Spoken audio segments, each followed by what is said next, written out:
حضرت موسیٰ علیہ السلام کا زمانہ مبارکہ ہے۔ ایک شخص نے اپنے کزن کو، اپنے چچا کے بیٹے کو، چچا زاد کو قتل کر دیا اور خود ہی اس کا مدعی بن کے حضرت موسیٰ کے پاس آیا کہ بتائیے جناب میرے اس بھائی کو کس نے قتل کیا ہے؟ حضرت موسیٰ نے ایک سادی سی بات کی، کیا فرمایا؟ وَإِذْ قَالَ مُوسَىٰ لِقَوْمِهِ إِنَّ اللَّهَ يَأْمُرُكُمْ أَن تَذْبَحُوا بَقَرَةً۔ حضرت موسیٰ علیہ السلام نے اپنی قوم سے کہا کہ اللہ تمہیں حکم دیتا ہے کہ ایک گائے ذبح کرو، گائے کا کچھ حصہ مقتول کو مارو، وہ خود اٹھ کے بتا دے گا مجھے کس نے قتل کیا ہے۔ یہ پہلا سپارہ ہے قرآن مجید کا، آپ اس کو دیکھ لیں، یہ آیت نمبر 67 سے شروع ہو رہا ہے۔ تو اب وہ چونکہ ذبح کرنا نہیں چاہ رہا تھا، اس کو پتا تھا کہ مجرم تو میں خود ہوں، وہ ذبح چونکہ کرنا نہیں چاہ رہا تھا تو اس سے کہا کہ مارو ایک حصہ گائے کا، اس کو تو یہ اٹھ کے بتا دے گا۔ تو اس نے جواب کیا دیا؟ قالوا اتتخذون ہزوا، کہنے لگا آپ میرے ساتھ مذاق کرتے ہیں، کبھی ایسا بھی ہوا ہے؟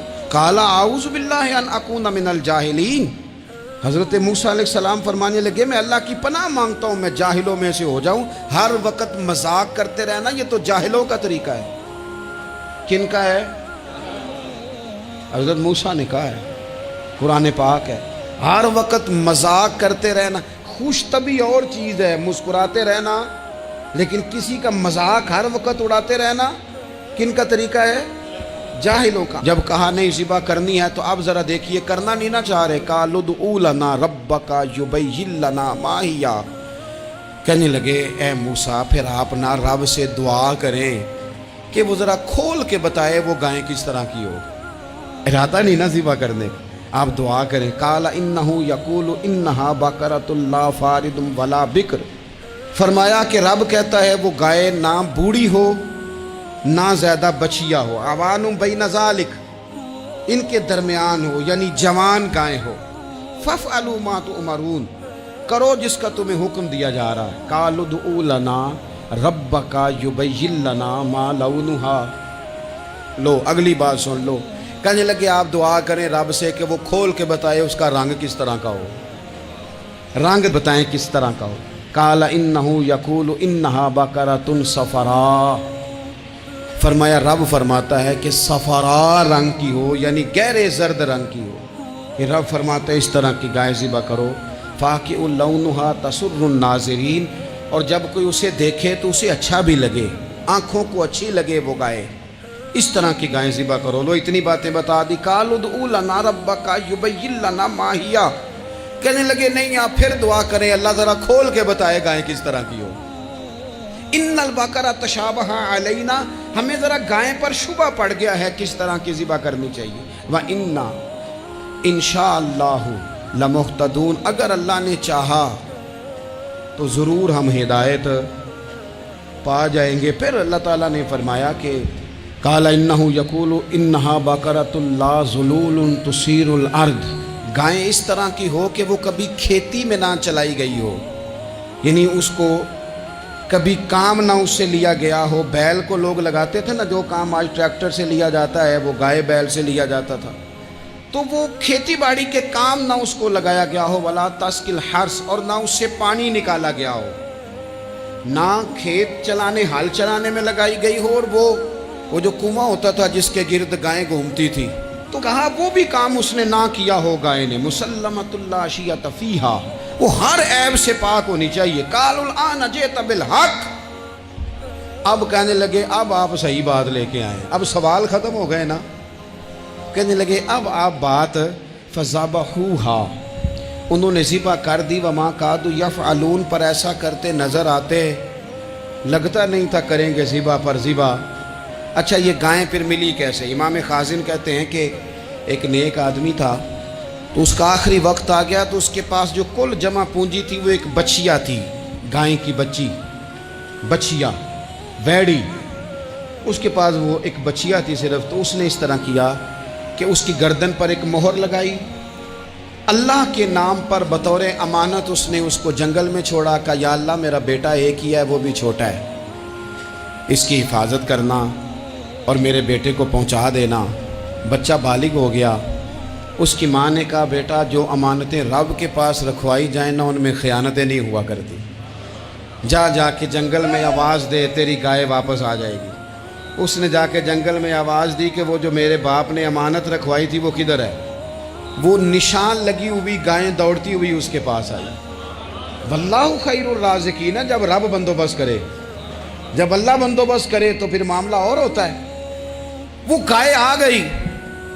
اب اس نے کیا کیا اس نوجوان نے کہ وہ گائے گھر لایا، ماں سے آ کے کہا کہ اماں یہ تو اللہ نے فضل کر دیا۔ ماں کہنے لگی پتر حالات ہمارے خراب ہیں، منڈی میں لے جا اسے بیچ دے، لیکن سودا میری مرضی کے بغیر طے نہ کرنا۔ کس کی مرضی کے بغیر؟ کس کی؟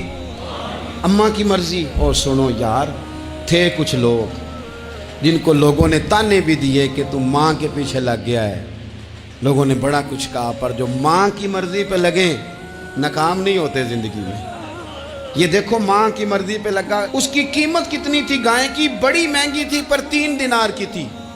منڈی میں لے گیا، 3 دینار اس کی قیمت لگ گئی۔ تو ماں نے کہا تھا میری مرضی کے بغیر سودا نہ کرنا۔ اب بچے تو نہیں نا مانتے، اماں کو کیا پتا باہر بزنس کیا ہے، لین دین کیا ہے، پر ماں نے کہا تھا میری مرضی۔ بندہ دے رہا ہے اسے 3 دینار، اس نے کہا جی میں نے طے تب کرنا ہے، ڈن تب کرنا ہے، پہلے اماں سے پوچھنا ہے۔ گھر جا کے اماں سے پوچھا، اماں کہنے لگی دے دے۔ واپس آیا تو اس نے کہا کہ میں 6 دینار دیتا ہوں، پر میری شرط ہے، ماں سے نہیں پوچھنا۔ اس نے کہا تو 12 بھی دے، ڈن تب بھی ہونا ہے جب اماں نے کہنا ہے۔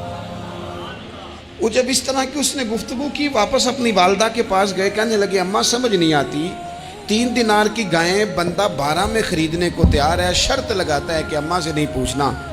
تو والدہ کہنے لگی پتر پہلے اس سے جا کے پوچھ کیا وہ ہے کون؟ یہ کوئی روحانی معاملہ ہے، کوئی غیبی مدد ہے، پوچھ۔ اس سے جا کے پوچھا تو وہ کہنے لگا میں تو فرشتہ ہوں اللہ کا، تو نے گائیں بیچنی نہیں، اس لیے کہ تیرا باپ بھی نیک ہے، تیری ماں بھی نیک ہے، رب تیرے رزق میں برکت پیدا فرمانا چاہتا ہے۔ ماں باپ نیک ہونا، رزق میں برکت ہو جاتی ہے۔ ماں باپ نیک ہو، ان کی صالحیت کا اثر پہنچتا ہے بچوں تک۔ رزق حلال کما کے لانے والے ہوں تو گھر میں برکت ہوتی ہے۔ جا کے کہا کہ تیرے ماں باپ نیک تھے، اسے نہ بیچنا گائے کو، تو کیا کریں؟ کہنے لگے بنی اسرائیل والے سوال کر کے خود مشکل میں آ گئے۔ اب وہ ایسی گائے جو جوان بھی ہو، یہاں تو ہر غریب آدمی اپنی گائیں یہاں لگا دیتا ہے، کھیتی باڑی میں یہاں لگا دیتا ہے، کنویں میں پانی نکالنے میں، تو یہاں تو ہر ایک کی گائیں، تو ایسی گائیں جس کا رنگ بھی اتنا پیارا ہو، زیادہ بوڑھی زیادہ بچی بھی نہ ہو، اور ابھی تک کھیت میں بھی نہ لگی ہو، وہ سوائے تیرے کہیں نہیں ہے۔ اس نے کہا چل پھر مہربانی کر بتا میں کتنے کو دوں گائیں، اگر وہ آ جائیں تو کتنے کو بیچنی ہے؟ اسے کہنا کوئی نہیں، ریٹ تو زیادہ کرنا ہی نہیں، ان سے کہنا گائے کے اندر سے گوشت نکال دیں اور جتنا گوشت ہے اتنے پیسے بھر دیں، اس کی کھلڑی بھر دیں۔ اب وہ بنی اسرائیل والے ڈھونڈتے پہنچ گئے، کہا جناب گائیں 3 دینار کی 6 لے لو۔ اس نے کہا نہ بھائی، ذبح کروں گا، گوشت نکالوں گا، جتنا وزن گوشت کا اتنے پیسے بھرو گے کھال میں تو پھر گائے تمہیں ملے گی۔ اب مجبور تھے، کیا کرتے؟ ابن کثیر حدیث لائے ہیں، امام سیوطی نے در منصور میں بھی لکھی ہے، نبی پاک صلی اللہ علیہ وسلم نے فرمایا سنو جوانوں، اور اسے دل کی تختی پہ لکھو، نبی پاک علیہ السلام نے فرمایا اگر بنی اسرائیل والے زیادہ سوال نہ کرتے تو اتنی مشکل کا شکار نہ ہوتے۔ انہوں نے سوال اتنے کیے کہ چارہ نہیں ہے اب ان کے لیے، چارہ نہیں ہے اب ان کے لیے کہ یہ ادھر ادھر جا سکے، مجبوری بن گئی، یہی گائے خریدنی ہے، یہی لے جانی ہے۔ اب اتنا سارا مال جمع کر کے وہ گائے خریدی، ذبح کی، تو مقتول کو جب اس کا ایک حصہ مارا تو اس نے اٹھ کے کہہ دیا یہ جو مدعی بنا ہوا ہے نا، یہی تو میرا قاتل ہے، یہی تو میرا قاتل ہے، یہی تو ہے، اس نے یہ سارا کام کیا۔